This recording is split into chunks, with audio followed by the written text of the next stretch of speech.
நான் உங்ககிட்ட ஒரு கேள்வி கேட்கணும். தெஃப்ட்னா என்ன? Yes, we all know this very well. திருட்டுன்னு சொல்லிடலாம் ஈஸியாக. இப்போ நான் அடுத்த கேள்விக்கு வரேன்.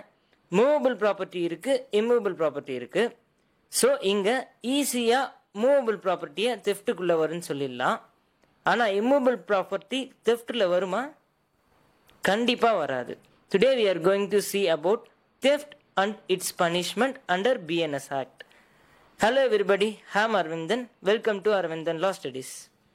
இப்போது நம்ம கண்டென்ட்டுக்குள்ளே போகிறதுக்கு முன்னாடி தெஃப்ட் இதுக்கு முன்னாடி எங்கே மென்ஷன் பண்ணியிருந்தாங்கன்னு பார்த்தீங்கன்னா ஐபிசியில் 378 மென்ஷன் பண்ணியிருப்பாங்க.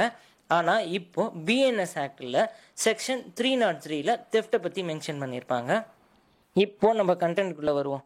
Section 303 of BNS act mention about the theft and its ingredients also. இப்போ நான் ஒரு எக்ஸாம்பிள் சொல்கிறேன். ராணின்ற ஒரு நபர் அவங்க கையில் மொபைல் எடுத்துகிட்டு நடந்து வந்துட்டு இருக்காங்க ரோட்டில். அதுக்கு எதிர்க்க பார்த்தீங்கன்னா ராஜான்றவர் வண்டியில் வந்துட்டு இருக்கிறாரு. வரப்போ என்ன பண்ணுறாரு, இந்த ராஜான்றவர் ராணி கையில் இருக்கிற மொபைலை திருடிட்டு போயிடுறாரு. ஸோ என்ன ப்ரோ, ராஜா ராணிக்கிட்ட திருடுறாரா அப்படின்னு கேட்காதீங்க. It is an just example. So இங்கே ராஜா கமிட் த தெஃப்ட். இந்த எக்ஸாம்பிளில் நீங்கள் என்னென்னலாம் கவனிச்சிங்க? ராஜான்ற ஒரு நபர் ராணிக்கிட்ட இருந்து மொபைலை திருடிட்டார் அப்படின்றத நான் சொல்லியிருப்பேன். பட் இதில் தெஃப்ட்டுக்கான எல்லா இன்க்ரீடியன்ஸுமே உள்ளே இருக்குது. அது என்னென்னு ஒன்று ஒன்றா பார்ப்போம். ஃபஸ்ட்டு, இப்போ ராஜான்ற நபருக்கு ஒரு டிஸ்ஆனஸ்ட் இன்டென்ஷன் இருந்திருக்கு. அதாவது ராணி கையில் இருக்கக்கூடிய மொபைலை திருடிடலாம் அப்படின்ற ஒரு நோக்கம் அப்படின்ற விஷயம் ராஜாக்குள்ளே இருந்துருக்கு. அடுத்தது, ராணி கிட்ட இருக்கக்கூடிய மூவபிள் ப்ராப்பர்ட்டி.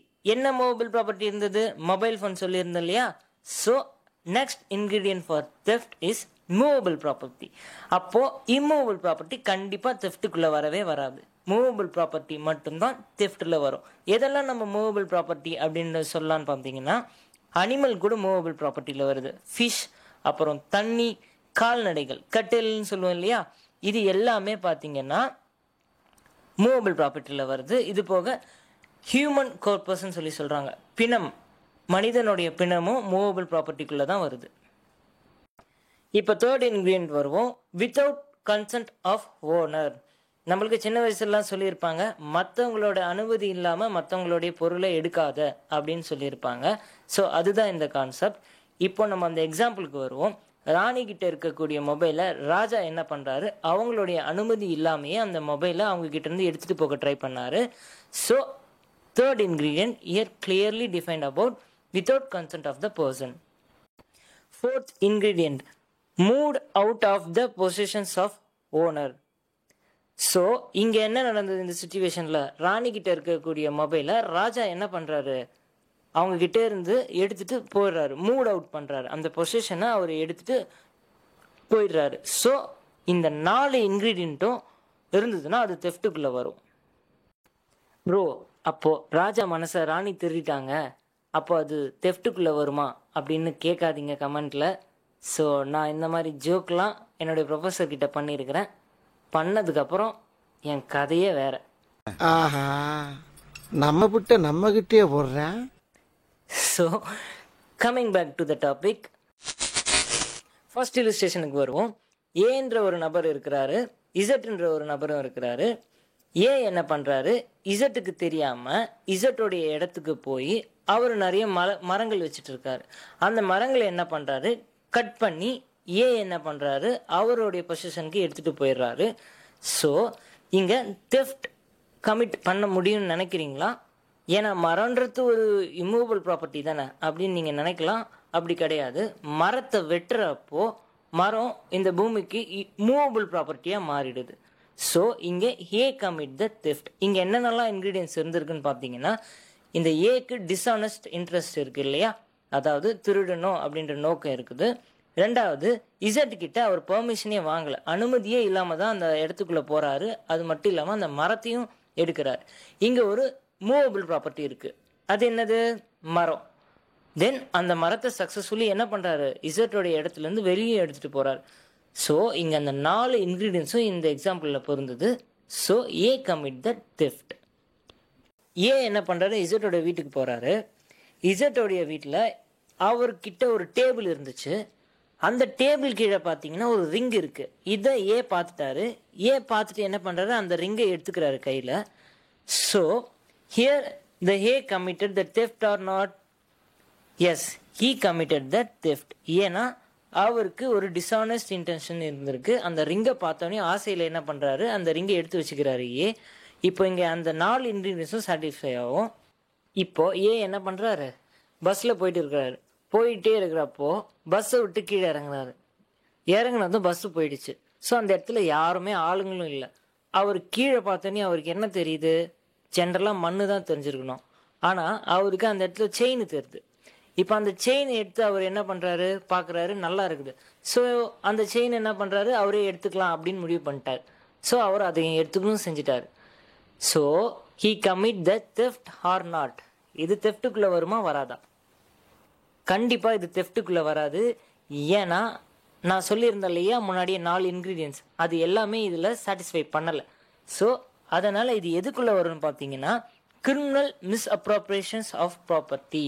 அப்படின்னா என்னென்னு பார்த்தீங்கன்னா அந்த பொருளை அவர் தப்பாக கையாண்டுட்டாரு அப்படின்னு தான் வரும். ஸோ இதுவுமே அஃபென்ஸ் தான் வரும். ஸோ அதனால் மக்களே, உங்களுக்கு இந்த மாதிரி ஏதாவது கீழே ஏதாவது ஒரு பொருள் கண்டுபிடிச்சி எடுக்கிறீங்கன்னா அதை போலீஸ் ஸ்டேஷனில் ஒப்படைச்சிடுறது பெஸ்ட். இப்போ நம்ம தெஃப்ட்னா என்னன்னு பார்த்தோம், அதுக்கான இன்க்ரீடியன்ஸ் பார்த்தோம், அதுக்கான இல்லுஸ்ட்ரேஷன் பார்த்தோம். இப்போ finally we are going to see case law related to the theft. First case law, Musmat Hamira BB versus Musmat Zubaida BB and others. இந்த கேஸில் என்ன ஆகுன்னு பார்த்தீங்கன்னா, பெட்டிஷனர் ரெஸ்பாண்டன்ட் கிட்ட இருந்து கடன் வாங்கியிருப்பாரு. அந்த கடனை அவரால் திருப்பி கொடுக்க முடியலன்னு பெட்டிஷனர் அவருடைய மூவபிள் ப்ராப்பர்ட்டியை ரெஸ்பாண்டன்ட் கிட்ட கொடுத்துருப்பாரு. ஓவர் ஆஃப் த பீரியடில் பெட்டிஷனர் அவருடைய கடனையும் அடைச்சிடுறாரு ரெஸ்பாண்டன்ட் கிட்ட. ஆனால் ரெஸ்பாண்டன்ட் என்ன பண்ணுறாரு, பெட்டிஷனர் அவர்கிட்ட கொடுத்த ப்ராப்பர்ட்டியை திருப்பி கொடுக்க மாட்டேன் அப்படின்ற மாதிரி சொல்லிடுவார். ஸோ பெட்டிஷனர் என்ன கேஸ் ஃபைல் பண்ணுறாருனா, ரெஸ்பாண்டன்ட் என்னுடைய ப்ராப்பர்ட்டியை தெஃப்ட், அதாவது திருடிட்டாரு அப்படின்ற மாதிரி கோர்ட்டில் கேஸ் ஃபைல் பண்ணியிருப்பாரு. So what about this, whether it's committee a theft or not? Court என்ன சொல்கிறாங்கன்னா, அந்த டெட் பீரியட் ஃபினிஷ்ட் ஆனோடனையும் ரெஸ்பாண்டன்ட் அந்த ப்ராப்பர்ட்டியை பெட்டிஷனருக்கு ஒப்படைச்சிருக்கணும். ஸோ அவருடைய டியூட்டிலேருந்து ஃபெயில்ட் ஆனதுனால இது கண்டிப்பாக தெஃப்டில் தான் வரும் அப்படின்ற மாதிரி சொல்லியிருப்பாங்க. State of Maharashtra versus Vishwanath திருக்ரம் மூலை. இந்த கேஸில் என்ன சொல்லியிருப்பாங்கன்னு பார்த்தீங்கன்னா, பெட்டிஷனர்கிட்ட இருந்து ரெஸ்பாண்டன்ட் டெம்பரவரியாக ஒரு மூவபிள் ப்ராப்பர்ட்டியை திருடிடுவார். ஸோ அதுக்கப்புறம் கொஞ்ச நாள் கழித்து அந்த ப்ராப்பர்ட்டி கிட்ட வந்து கொடுத்துருவார். இப்போ என்ன கேள்வினா, இது தெஃப்டில் வருமா வராதா அப்படின்றது தான் கேள்வி. கோர்ட் என்ன சொல்லுவாங்க, whether it is temporary or permanent. அவர் ஓனர்கிட்ட இருந்த ப்ராப்பர்ட்டியை எடுத்தது பர்மனெண்ட்டாக இருக்கலாம், இல்லை டெம்பரவரியாக இருக்கலாம். தெஃப்ட் தான்.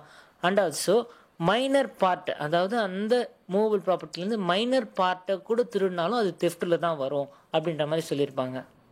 ராமேஸ்வர் சிங் கேஸ். இந்த கேஸில் என்ன ஆகுதுன்னு பார்த்தீங்கன்னா, ராமேஸ்வர் என்ன பண்ணுறாரு, அவருடைய சைக்கிள் எடுக்கிறதுக்கு பதிலாக பை மிஸ்டேக்லி என்ன பண்ணுறாரு, வேற ஒருத்தர் சைக்கிள் எடுத்துகிட்டு போயிடுறாரு. ஸோ இங்கே he committed theft or not? சொல்லுங்கள் பார்ப்போம், கரெக்டா? Yes, he not commit the theft. ஏன்னா நாங்கள் பை மிஸ்டேக்லி அப்படின்ற வேர்டு யூஸ் பண்ணியிருப்பேன். கோர்ட் இதை தான் சொல்லியிருப்பாங்க. வித்தவுட் டிஸானஸ்ட் இன்டென்ஷன் மூலியமாக அவர் பண்ணதுனால அது தெஃப்ட்டுக்குள்ளே வராது. ஆப்சன்ஸ் ஆஃப் மென்ஸ்ரியா அப்படின்னு சொல்லியிருப்பாங்க. மென்ஸ்ரியானா என்னன்னு உங்களுக்கு நல்லாவே தெரியும், ஒரு பேட் இன்டென்ஷன். அது இதில் இல்லை. So he not commit the theft. Now we are going to see about punishment of theft. தெஃப்ட்டுக்கு என்ன பனிஷ்மெண்ட் பார்த்தீங்கன்னா, 5 வருஷம் வரைக்கும் எக்ஸ்டெண்டட் இம்ப்ரிசன்மெண்ட் கொடுத்துருப்பாங்க. எக்ஸ்டெண்டட் இம்ப்ரிசன்மெண்ட்லேயும் என்ன கொடுத்துருக்காங்கன்னா, ரிகோரஸ் இம்ப்ரிசன்மெண்ட் கொடுத்துருக்காங்க. உங்களுக்கு ரிகோரஸ் இம்ப்ரிசன்மெண்ட் அப்படின்னா என்னன்னு தெரியலனா, நான் நம்மளுடைய சேனல்லையே பனிஷ்மெண்ட்டுக்கு ஒரு வீடியோ போட்டிருப்பேன், மறக்காமல் அந்த வீடியோவை பாருங்கள். தென் இது ஒரு காக்னிசபிள் அஃபென்ஸ்னு சொல்கிறாங்க, நான் பெயிலபிளும் கூட. Any magistrate can try the theft. எந்த மேஜிஸ்ட்ரேட் வேணாலுமே இந்த தெஃப்ட் ட்ரையலை எடுத்து நடத்தலாம் அப்படின்ற மாதிரி சொல்லியிருக்காங்க. இன்றைக்கி நம்ம இந்த வீடியோவில் என்னென்னலாம் பார்த்தோம், ஃபஸ்ட்டு தெஃப்ட்னா என்னென்னு பார்த்தோம், அதுக்கப்புறம் அதோட ingredients, then illustration of theft, case law of the theft, finally punishment of the theft பார்த்தோம். கடைசியில் ஒன்று சொல்லிக்க விரும்புகிறேன், மற்றவங்களுடைய திங்ஸுக்கு நம்ம என்றைக்குமே ஆசைப்படக்கூடாது. தேங்க்ஸ் ஃபார் வாட்சிங். நம்ம இன்னொரு வீடியோவில் பார்ப்போம். பாய்.